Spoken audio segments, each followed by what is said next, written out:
Tuli mu Parliament. Joel Ssenyonyi yakulira gavumenti ya President Kyagulanyi Ssentamu Robert Bobi Wine mu Parliament ataddewo akazito mu Parliament wano waliwo bannayuganda bali eneyannima eyo bano bawambibwa batwalibwa nga bagenda okukola bagibwako ssente nti tebatwala kuba kyeyo wabula bwe batuuka babatwala eneyannima mu nkambi y'abayeekera abayeekera okuggyako gavumenti y'eneyannima kati nno bali mu kubonaabona bannayuganda abali eyo waliwo abali mu Walabu waliwo n'abali mu mawanga amalala China n'awalala naye nga essira lisimbye ku bannaffe abali mu buwambe abali mu mikono gy'abayekera eneyannima abaagala okuvaayo batulugunyizibwa batosizibwako buli kisago ne gavumenti ya General Museveni gavumenti ye Uganda tefuddeyo kulaba nga abantu bano bavuddeyo kati ayagala bakwate ennyonyi ya Uganda Airlines egende eneyannima ejjeyo abantu abo balabe engeri gye boogerezeganyaamu n'abayeekera batuwa abantu baffe kuba tebalina musango lwaki olwanyisa bannansi abansi endala ate balwanyisa entalo zo watali kuba nti nno waliwo entegeragano ey'enjawulo okukola ekyo kye bali mu kukola kati nno ekiri mu Parliament omuliro gwokya Joel Ssenyonyi ataddewo akazito ko n'omubaka owa international affairs minisita w'ensonga z'ebweru omukulu omukunnyingi muwada mu gavumenti ya Kyagulanyi wa Kyaddondo East ye mubaka wa Kyaddondo East era ataddewo bannayuganda abo bagibweyo amangu n'embiro katudduke mu Parliament olwaleero Joel atadde akazito ku minisita Prime Minister Nabanja naye nakkiriza nti abantu abo balina okuvaayo era balina okusalawo mangu nnyo Uganda Airlines egende ejjeyo abaana battu katugende mu Parliament tubifune. Thank you, Right Honourable Speaker. I do agree we might not have to publish these names for their own safety and also to make it easy as we are trying to have them repatriated. But like you have guided, that list should be availed somehow, confidentially, so that it eases the process of making sure we get these people back home. The Speaker can guide on who should be availed that list, but at least the list should be availed because now as Parliament we are getting involved. Yeah, that's one. Two, Honourable Speaker, there is need for clarity that our ambassador in Kuala Lumpur requested 402 million shillings to enable her and her team to travel and have bilateral engagements to establish the gravity and all the details of this matter. That money was not availed. Two, that look, these people were hoodwinked and now they are in a rebel camp for over a month since that engagement. What is the update? I think the Minister needs to clarify that. And finally, the Ugandans who are in Egypt. The Minister in his statement first said at the moment there is no fund to support Ugandans abroad in distress conditions. 2 paragraphs down, he's saying those willing to leave should register at the Ugandan embassy in Cairo so that the embassy engages the authorities with a view of processing the exit. This is neither here nor there. Could you clarify exactly? Because these ones are in distress. They don't have money to get them back. They don't have money to legalize their state because the money needed for that is a lot more. And should they stay beyond the period, agreed to pay a lot more money. So they want to return. You're saying you don't have money, but you're saying come, who says, what does that mean? They need to know how to follow up. Thank you. Honourable Minister, next time you're bringing a statement, acquisition of a ticket and allowance, the amount to be in a statement of plenary. That is, these are details we don't handle here. Ambassador requested for 5,000 for a ticket. These are not the details we handle in plenary. Prime Minister? 2 were denied exit due to failure to pay immigration fines. Honourable Minister for Foreign Affairs, Honourable colleagues, at 4 p.m. we have Prime Minister's time. So I want us to have finished this statement so that we go into Prime Minister's time.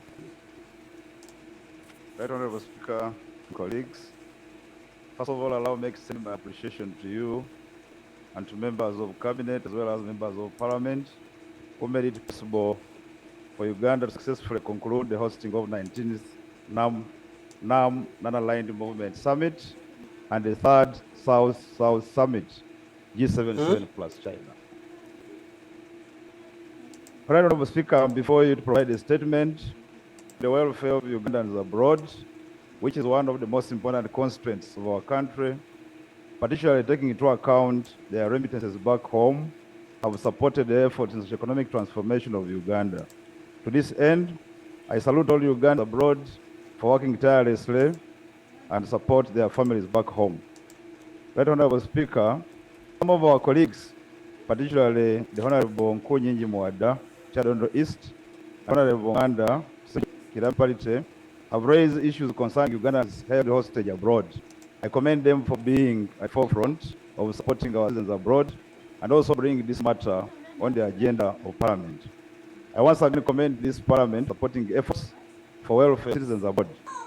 Specifically on the issue of Ugandans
hostage trafficked abroad.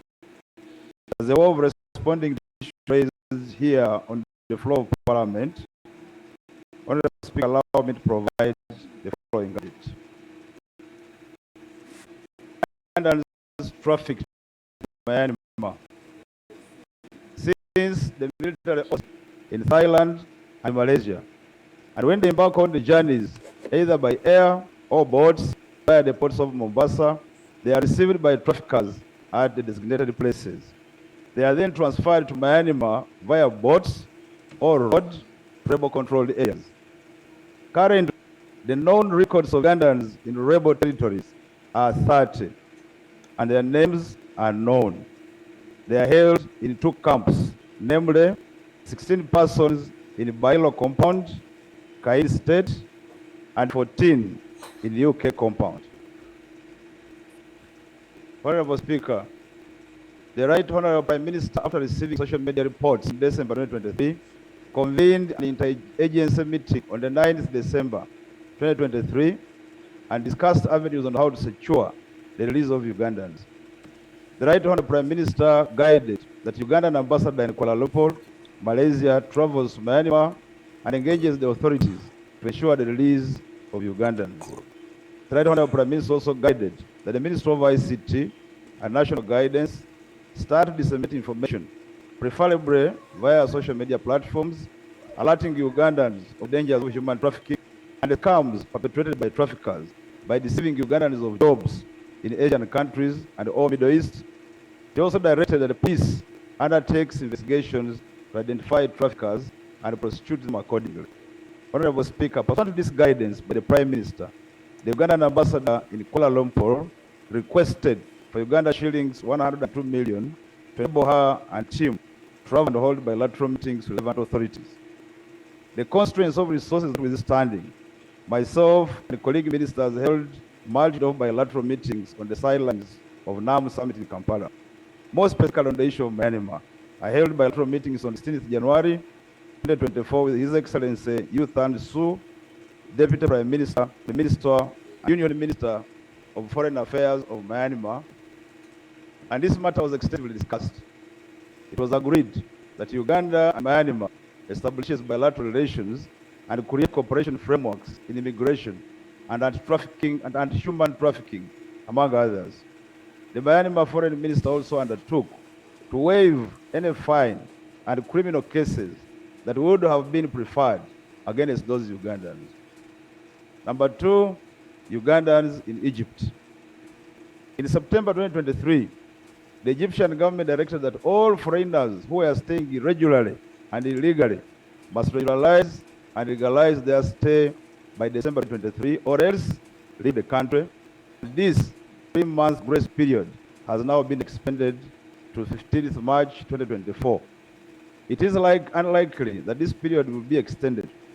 In order to regularize stay, each illegal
regular migrant would be required to, 1, secure an Egyptian host, and 2, pay US dollars 1,000 as administrative fee. This administrative fee will cover 4 fines for overstay and cost jailed for a period of time and or be made to pay huge fines, which ranges between US dollars 16,000, approximately 16 million Uganda shillings, and US dollars 33,000, approximately Uganda shillings 126 million. In this case, my minister advises all Ugandans in Egypt to regularize their stay by 15th March 2024, or if they are unable, they should leave the country. Those willing to leave should register at the embassy in Cairo. Contacts will be uploaded on the ministry's website so that the embassy engages the authority with the view of processing their exit. Number 3, Ugandans in India. Current reports from the Ugandan High Commission, New Delhi, indicate that they have up 200 stranded Ugandan ladies, mostly victims of human trafficking, who want to return home but are unable due to lack of funds to purchase air tickets. The station does not have adequate space to accommodate them. They were trafficked under guise of jobs which are not there. Right Honorable Speaker, evacuating Ugandans by government either in Myanmar, Egypt, India, and any other location wherever they are will require funding. My ministry will be engaging with the Right Honorable Prime Minister on how to find resources to execute those noble endeavors. The funding of the consular function, which is so critical in protecting Ugandans abroad, needs to be looked into and supported.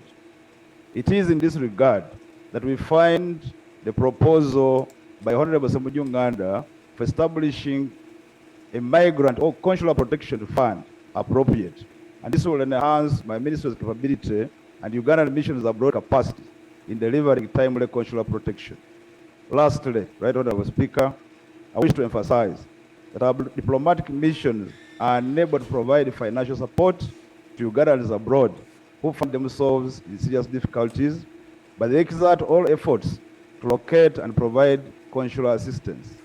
It is therefore imperative that in the next financial year budget, 2024-25, Parliament will appropriate adequate funds for supporting consular protection for her citizens abroad. I thank you, Honorable Speaker. Thank you, Honorable Mkunyinji.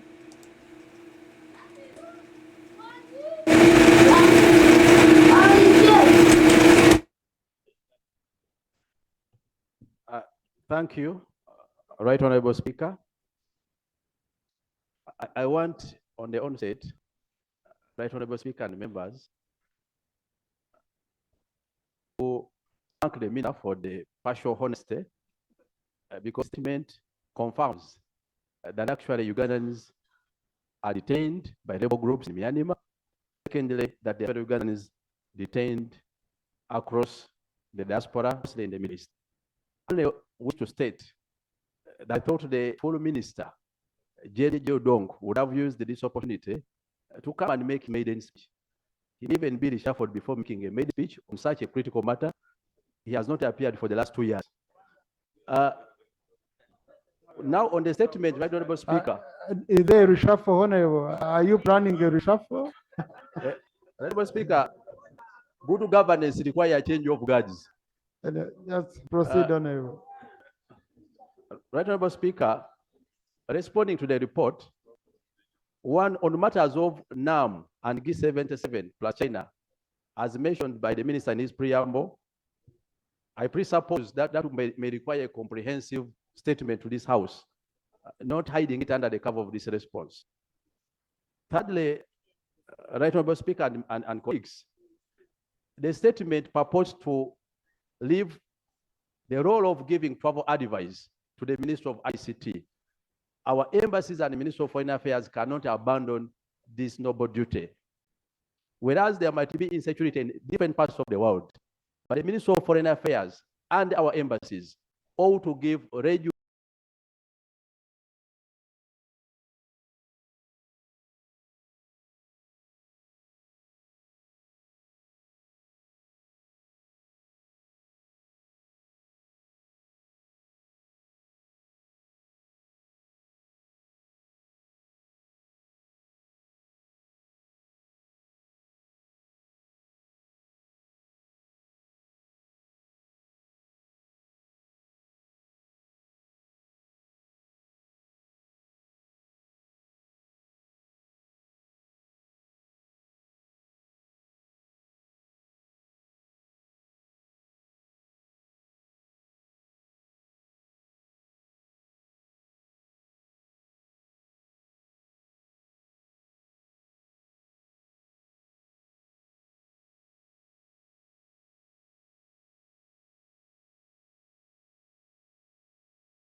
and timely travel advice to Ugandans.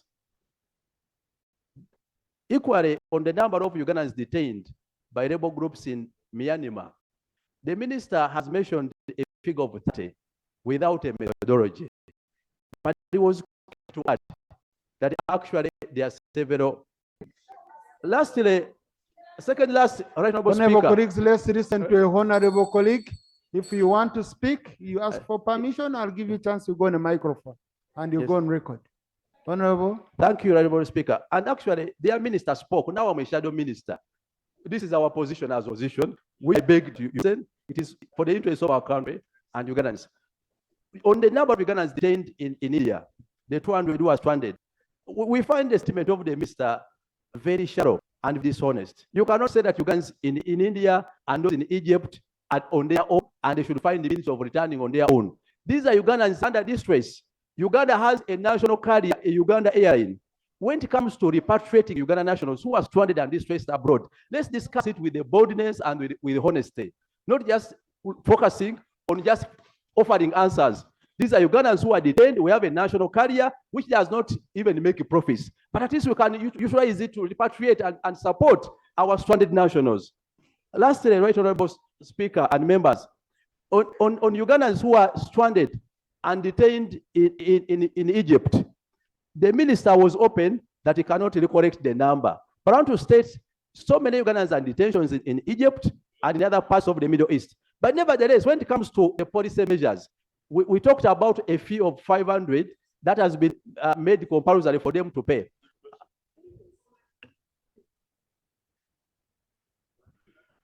Thank you, Honorable Member, for giving way. Right Honorable Speaker, I really want to inform the member that Uganda Airlines has on several occasions been employed to repatriate Ugandans from outside.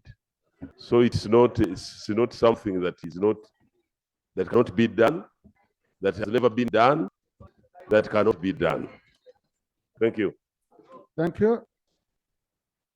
Right Honorable Speaker, members, we have all had areas where it has supported even a single video. So we're now talking about hundreds of Ugandans. Honorable Speaker and members, on Egypt, the minister mentioned fines which Ugandans are destined to pay of $16,000, that is 60 million, or $33,000, that is 126 million. These Ugandans are largely domestic workers. They can't pay this money.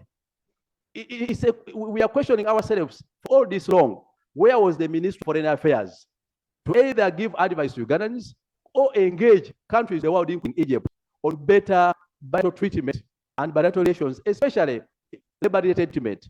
We want to put it on record that Ugandans are more likely fail to comply with the 15th March 2024 deadline. And in such a scenario, they may be required now to pay 126 million each. This is impossible and outrageous. The Minister of Foreign Affairs cannot say and cannot come and brief Parliament in an opening statement that they are on their own and their families. That is outrageous. We must have a honest position on how best the Ministry of Foreign Affairs and government is going to address this matter. Thank you. Thank you, Honorable. Honorable, just wait a bit. You know, this is a very sensitive docket. This is a docket in most parliaments and in most countries, whereby there is constant communication between the shadow minister and the cabinet minister. Because most of these issues, when you open them up here in parliament, you might end up causing diplomatic issues between nations and all that.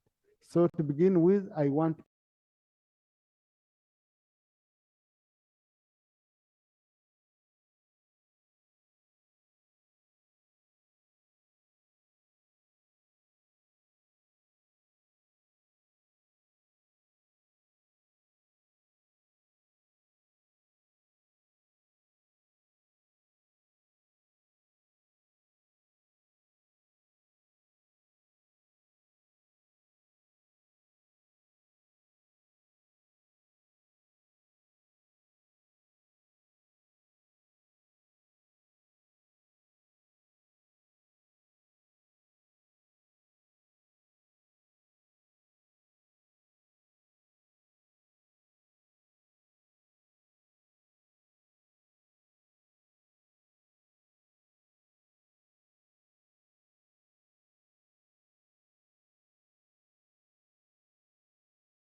encouraged. Honorable Murumba, always reach out to your colleague. Honorable Nkuinji, always reach out to your colleague. Then we come on the floor on issues which we feel should come here, okay? Or one has refused to listen to another. Be cautious with this. Finally, the issue of the annex which we were sharing here, I'm really cautious on this record here, Honorable Minister, listing the name of a person here publicly that he's a rebel held in Myanmar, openly. I think that list shouldn't be it. You refer to the annex, you didn't put it, but you shouldn't. You can even share, you can always have a way of having that list. We confidentially handle it, you look at it, you compare, then you also share the one you have, but without putting people's names here, you might put them in trouble. Honorable. Thank you, Honorable Speaker. I do agree, we might not have to publish these names for their own safety and also to make it easy as we are trying to have them repatriated. But like you have guided, that list should be availed somehow, confidentially, so that it eases the process of making sure we get these people back home. The Speaker can guide on who should be availed that list, but at least the list should be availed, because now as Parliament, we are getting involved, yeah? That's one. Two, Honorable Speaker, there is need for clarity. The Minister said that our ambassador in Kuala Lumpur requested 402 million shillings to enable her and her team to travel and have bilateral engagements to establish the gravity and all the details of this matter. That money was not availed. Two, the Minister said that he had on the sidelines of NAM an engagement with the Deputy Prime Minister of that country. And they agreed to, going forward, have bilateral agreements so that when our nationals are in that country, they are safe, and so on. And also that the Deputy Prime Minister promised to undertake to waive any fine and criminal cases that would have been preferred against those nationals. That was 16th of January. It's nearly a month now. Because we are talking about people who are being held by rebels, not on their own volition, because the minister has conceded that, look, these people were hoodwinked and now they're in a rebel camp. For over a month since that engagement, what is the update? I think the minister needs to clarify that. And finally, the Ugandans who are in Egypt. The minister in his statement firstly said at the moment there is no fund to support Ugandans abroad in distress conditions. 2 paragraphs down, he's saying those willing to leave should register at the Ugandan embassy in Cairo so that the embassy engages the authorities with a view of processing their exit. This is neither here nor there. Could you clarify exactly? Because these ones are in distress. They don't have money to get them back. They don't have money to legalize their stay because the money needed for that is a lot more. And should they stay beyond the period agreed, they're going to pay a lot more money. So they want to return. You say you don't have money, but you're saying come, we'll process. What does that mean? They need to know how to follow up. Thank you. Honourable Minister, next time you're bringing a statement, a requisition of a ticket and allowances, the amounts to be in a statement of plenary. That is, these are details we don't have here. Ambassador requested for 5,000 for a ticket. These are not the details we handle in plenary. Prime Minister?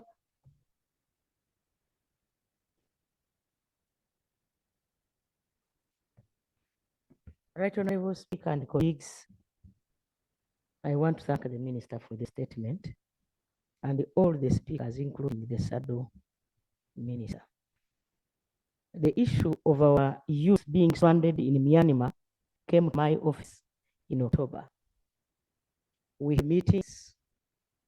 Recently, I had another meeting last week with IOA in it over the same, together with President of Kenya.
It's not only Uganda that has this issue. Almost all East African countries. And the people they are taking to Myanmar, most of them are youth who are well trained IT technicians or IT graduates. And ambassador for our ambassador in Kuala Lumpur. All these suggestions the minister is bringing came up under my chair. Honorable Speaker, I want all of us to note that our children are before rebel groups. They are in captive. And so we have to handle this issue with a lot of care because we can put their life at stake. I don't know which other statements the minister made here because I came in a little later because we were having cabinet. Honorable Speaker, we have also involved Interpol together with our ESO operatives. Something is being done. It's not that government is just watching and we're doing nothing. We are doing something. But we cannot give timelines here because we are not in charge of all those, the government of Myanmar, we are not in charge of it. Even members, we are not in charge of the labels. Thank you. Thank you so much. Colleagues, I'm commanded by Rule 41, Prime Minister's time. Rule 41, there shall be Prime Minister's time at 4 p.m. So no any other matter I can entertain now. Item 6 on the order paper, statement by the Right Honorable Prime Minister on government business for the succeeding week. Thank you. Honorable colleagues, after the command of Rule 41 and all that, but Rule 41 is commanding clearly.